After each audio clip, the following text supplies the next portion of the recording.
Welcome back to Leeds Lately. Leeds have just lost 1-0 at home, lost our home record, lost our top spot that we had for most of that game whilst drawing, and lost our heads because the fan base is going to go crazy after this because we've just dropped 3 points.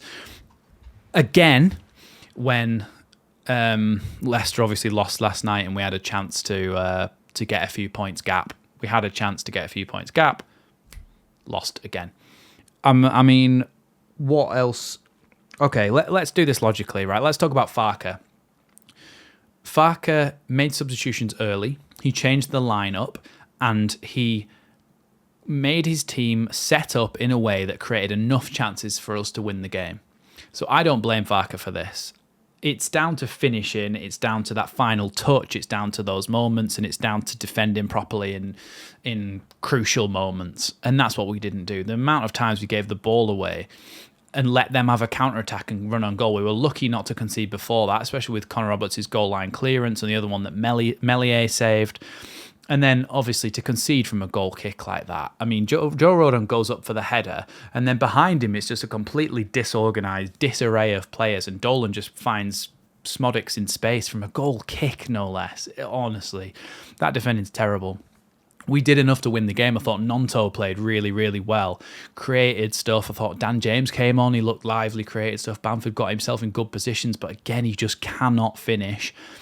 Joel Peru, I don't really know what to do with him, to be honest. He started the game and he just can't make the ball stick at his feet. It's just everything bounces off his feet. He's got absolute trampoline feet, and I don't know really what we can do with him because he just doesn't seem like he's good enough to do anything. And, I mean, God forbid we do go up, because what we're going to do with him? He's supposed to be our main striker that we just bought for £12 million.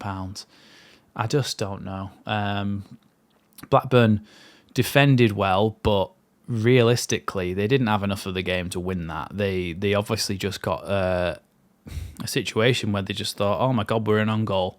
How have they managed to win that game? Leeds, we created the chances. So this is why I'm saying you can't blame Farke. We created enough chances to win that game 2 or 3-0. And I truly believe that if we'd have scored one goal, we'd have at least scored 1 or 2 more. Because I think as soon as you score that one goal, they have to come out a bit. They have to actually come and try and score a goal to get a point. That's when you go in and you can score another one. I genuinely think we would have scored a couple of goals if we'd scored one, if that makes any sense. But, I mean, look, Ipswich are playing. By the time you're watching this, or you might be watching it after they've played, I don't know the result because I'm recording this straight after the game. They might win and then they might go 3 points ahead. But at the moment, it looks like all three of us are just tripping ourselves up. Like, honestly, it's like that.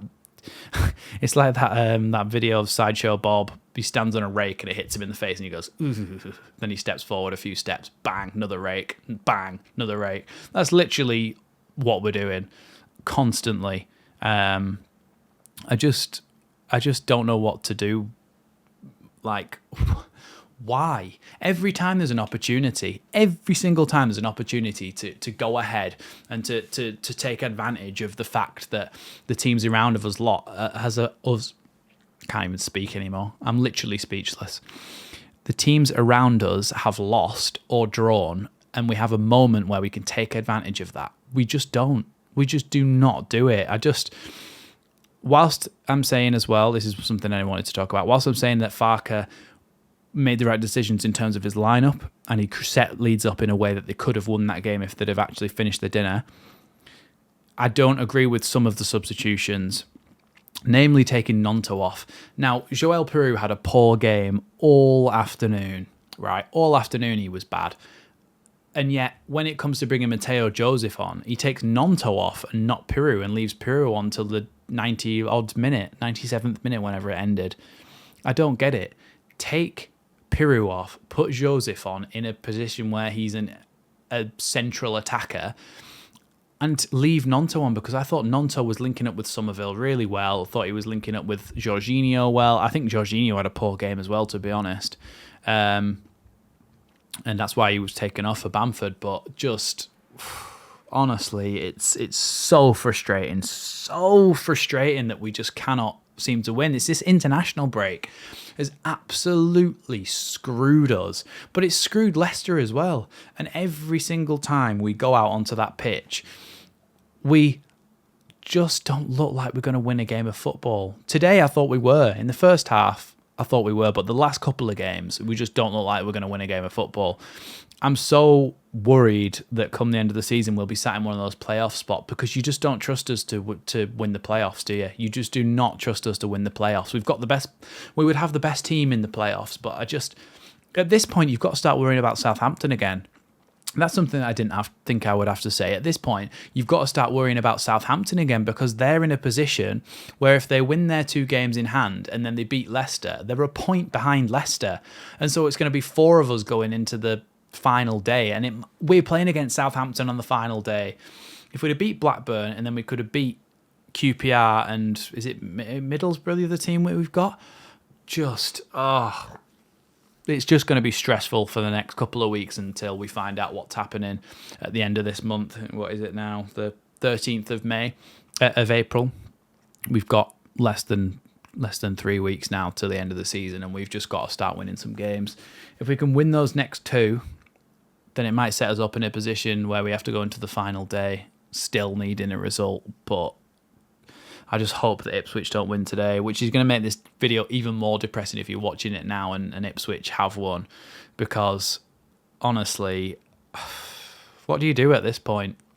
We had that unbelievable, amazing run where we were looking like we were going to go on and just romp the league. And now, I mean, if we'd have carried on in the form that we were, and Ipswich and Leicester had been playing the way they've been playing, then we would have been a few good 6 points clear by now.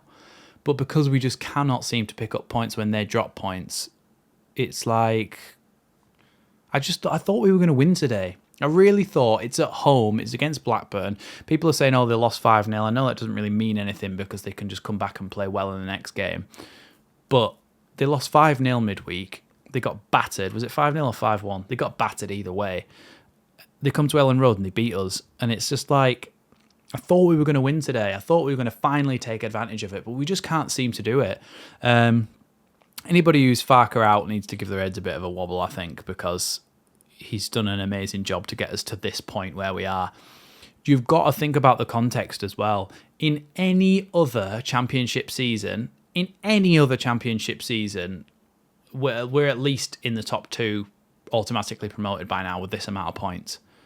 It's mental. It's mental that we're in this position, but you can only play what's in front of you, and you can only play the teams that are around you and the points that they're on. So we have to be better in the next game. We have to be better. I'll be live on Joe's channel at 5 o'clock, on the Just Joe Football Show at 5 o'clock for the match reaction. So come and check that out, where we'll talk a little bit more in detail about the game. There'll be a bit more of a discussion-based video. So yeah, check that out. But thanks for watching Leeds Lately, and hopefully next time I see you, we're winning a game of football.